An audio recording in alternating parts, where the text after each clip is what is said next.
This is a video about the connection between the wave causing the sound and the sound that you hear. So here I have some axes. On this I'm going to put some waves, and I'm going to describe the wave and the sound that the wave would make. So let's look at a wave which has a low amplitude, so you can see the peaks and troughs are not very big, and a low frequency, so there's not very many waves on here. Now these are in arbitrary units. I don't have any values on here, but I'm saying this is a long period of time relatively, so there are a few waves. It's a low frequency.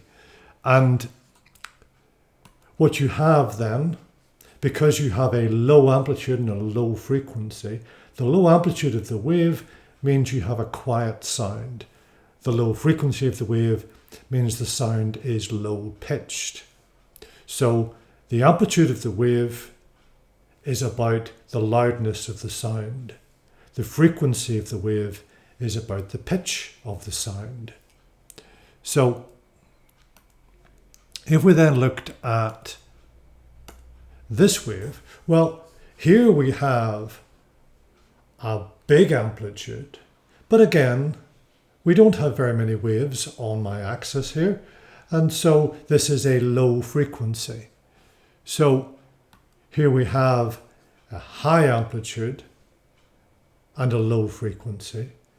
Because we have a high amplitude of wave, we have a loud sound. Because we have a low frequency of wave, we have a low pitched sound. So then let's look at, here we have lots of waves on the screen. We have a high frequency, but again, we don't have a very big amplitude. The peaks and troughs are quite small. And so what we have here then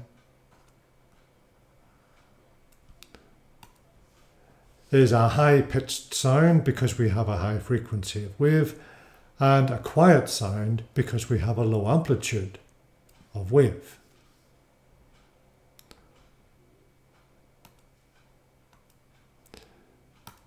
Here we have a high amplitude and a high frequency. Lots of waves on the screen here and big peaks and troughs. And so we have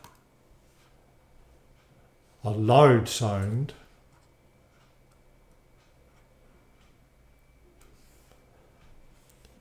and a high-pitched sound. So those are